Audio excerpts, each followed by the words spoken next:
Okay, so there are no votes during the meeting. We will have a few electronic votes either before or after it.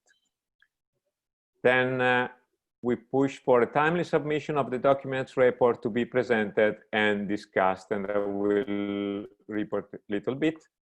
Everybody, I think, will be muted. If not, Mariko will mute everybody, or Leland, who now is the host.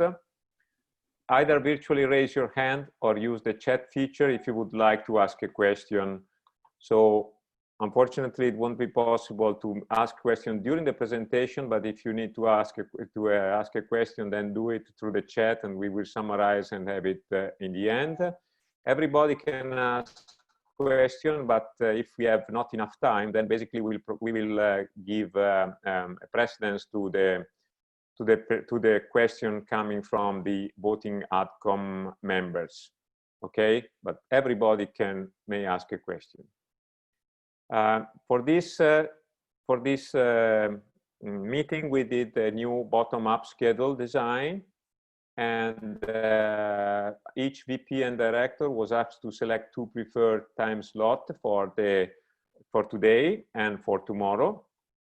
And then after selecting those slots, I asked everybody to design the schedule for her portfolio. The idea was basically to have everybody looking for the schedule and the time slot which was better fitting the time of the people who are in that specific portfolio. So taking into account, and this, I guess, is what came out. So I hope we have that people who are going to present are people who are in their, let's say, better position in terms of time to present in that specific slot. If that doesn't happen, is because I didn't receive any feedback.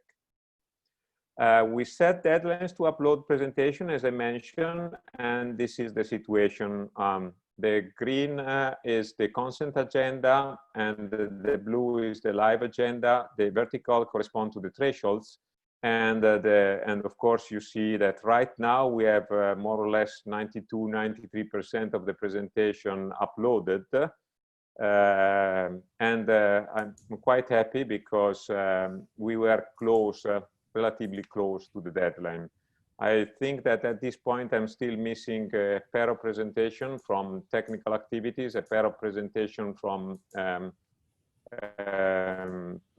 professional activities. One of them I know that it's late, and something else. This is the administrative committee. At this point in time, I just highlighted in red the few changes that are in place since March. Of course, the one which we all know is basically the fact that June Lee was selected and appointed as incoming editor-in-chief of JSTARS. And as a result of that,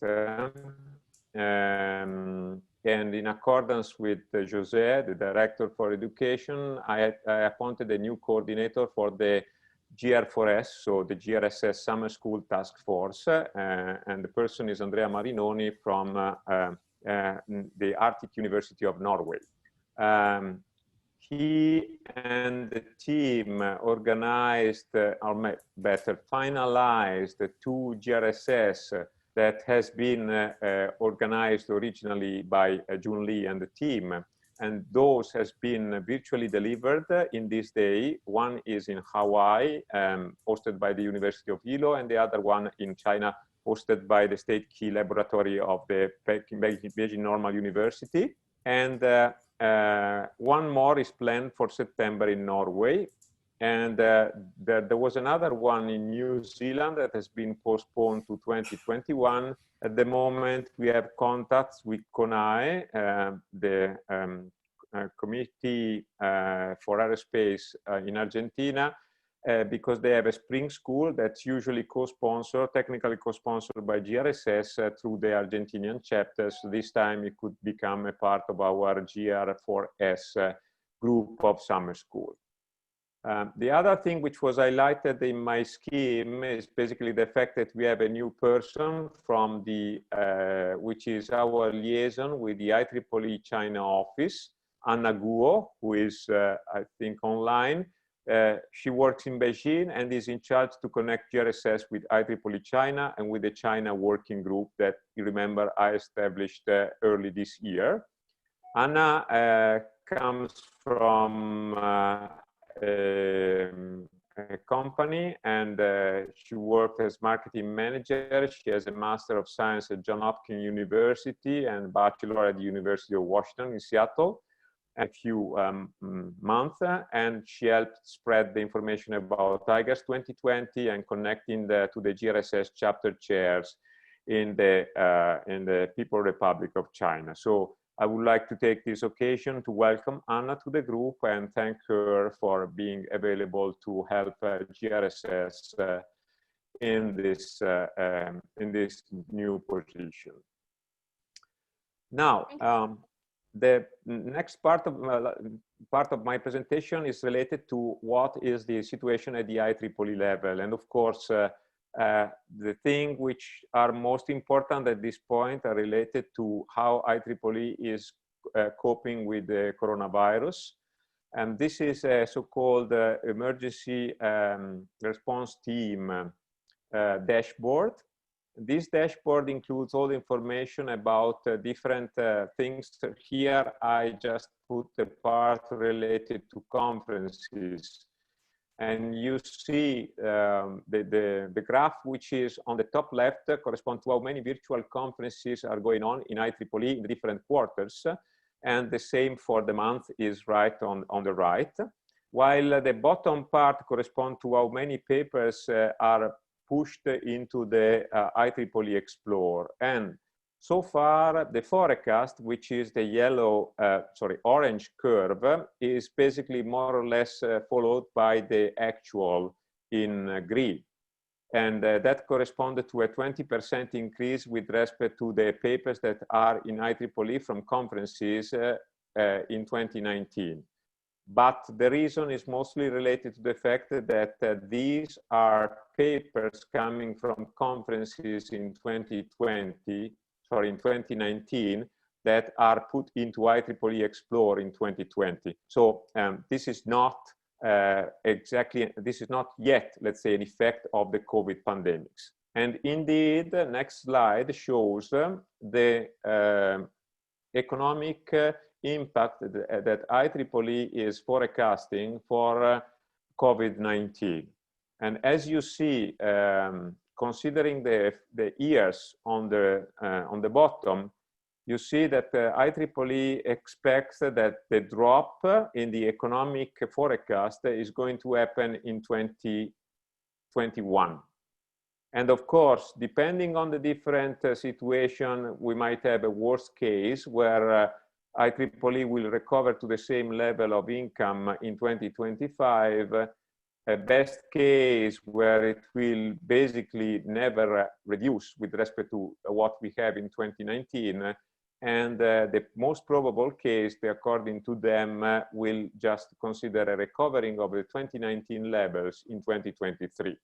So in any case, we shouldn't expect anything to end very soon. It's a matter of years, and this is based on the current situation, which actually, as far as I know, was based on better forecast for especially the United States. Now the situation in the United States is getting worse, and we don't know whether this forecast will be corrected towards the worst case or not. We will see, but just to let you know what is the current situation. The last thing that I wanted to tell you with respect to IEEE is the IEEE has performed a so-called All Societies survey, these technical societies. I'm sure that you received an email. I hope you replied to this email. As far as I know, 20% of the membership replied, which is a relatively good number. The general results are being presented today in a webinar, which is exactly at this time, and unfortunately we are not able to attend it, but I was told that they will provide the information for all the society and therefore those for GRSS next week, and I will distribute this information as soon as I have it. Now, with respect to our society, this is the situation. The situation is that our journals, I'm just going through very quickly the different part of our portfolio. So the journals are doing very well. We have better scores with respect to article influence score or impact factor, and we have a stable submission. So the number of submissions that we are receiving is extremely stable, and I would say a little bit higher than in the past. The transition to open, so the fear that IEEE had the JSTARS could drop or take papers out of TIGARS didn't happen. TIGARS has more public submission than ever. JSTARS has more publication, GRSL is more publication, and so on and so forth. So everything is looking very good here. We are working on a proposal for a new transaction. This proposal came from the Aerospace Systems Society. It involved GRSS, MTT, and Signal Processing Society. So I would say that we didn't ask for it, they asked us, and I think that it is a nice result of our collaboration strategy on interdisciplinary working. At the moment, there is a letter of intent that has been presented to TAB PERCOM, and there is undergoing discussion about publication ownership share. Let me tell you that we are really cold with respect to this opportunity, because it's an interesting opportunity, but our past experience with JMAS, Antonio is going to provide an interesting report afterwards in the publication portfolio session, suggests that we need to be careful, because we might have a relevant, focused, and interesting topic, and radar system is exactly that, but it must be paired with an effective journal management strategy, which apparently is something which is missing right now. About conferences. Look, can I say something real quick? Yes. So this proposal is it's very weak, and it's very disorganized. And we've had many meetings with these guys online, and they don't seem to be getting it cleared up. So I'm not very encouraged about it at all. That's it. Okay. Thank you. About conferences, it's a challenging year. We had the success of M2 GARS and then the failure of LAGIRS and pandemic to move INGARS 2020 to a virtual event. It will be reported in the presentation by Dr. Mohan, and postpone the in-person conference to the end of 2021. But I would tell you that all societies and councils have been invited by IEEE to prepare all our conferences for 2021 to be run as hybrid events. And the problem is, what is the economic model for hybrid event? Because there is no economic model right now. IEEE actually advises against allowing free registration for non-presenting attendees. So free registration or low registration fees can be for non-present, not free, but low registration for non-presenting attendees, but not free, because IEEE is a knowledge provider, and knowledge should not be given away for free or almost for free. That's, I think it's something that we need to discuss, but it's something that there was a very strong push from the IEEE point of view. About IGAS 2020, everybody knows that we had a very tough negotiation with the IGAS 2020 venue that required many calls, email, and discussion.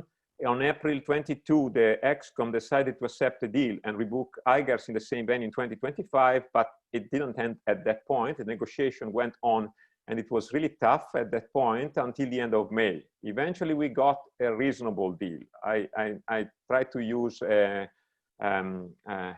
something which is not a good deal, it's a reasonable deal, a decent deal. So rebooking in 2025 with the possibility to discuss terms every year, no cancellation fee, only deposit. And I would like here to thank very much the whole local organization, organizing team and CMS for the support, Bilin specifically. As a consequence, IGAS 2020 has been rescheduled as virtual event in late September, and we will discuss about IGAS 2025 in November, because at this point we need also to find who is going to run that specific conference and whether we want to do that specific conference there or pay and move to another location, which is still possible. About finances, the society is financially very healthy thanks to the hard work by our volunteers. The project situation, I would say, is not too bad. Dave will report about that. We have existing projects that need to be adjusted to properly use their funds under the current travel restriction. The TAB Financing Committee recommends to implement 50% rule project only if there is a proper justification, which means do not do anything there. And we may submit 3% rule project for 2021. We have analyzed the proposal, and David will tell you, but basically we are going to use, to proceed with submission to IEEE for all of them. Just a few slides about what we can get as a society out of this situation. COVID has changed our way of managing GRSS and many of its initiatives. The effect of the pandemics are not going away soon, I think, and some of them may remain forever. There were many challenges, but I guess also opportunities, and personally, and I think all of us, we are learning a lot. I asked all VP and director to include one slide at least about the opportunities for GRSS, which is a document that I distributed to every VP and the director quite a few weeks ago, and I redistributed close to this, and now it's also available in the box for everybody to read and comment.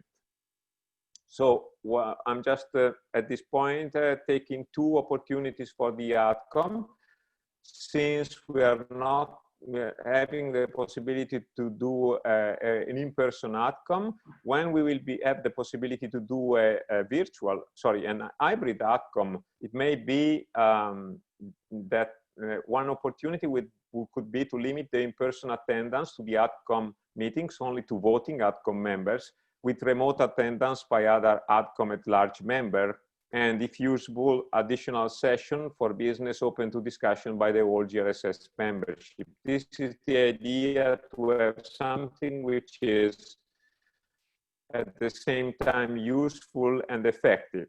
On the other side, and this is something that we need to discuss for November, strategic planning has been usually done in different groups. Then we can have this type of strategic planning meetings involving more members and communities, and make them available to provide inputs to the discussion by designating speakers who remotely address the outcome. So this is an opportunity that we have for November to have a strategic planning which is not only involving the outcome at large, but is involving the whole membership by this possibility to have these virtual meetings.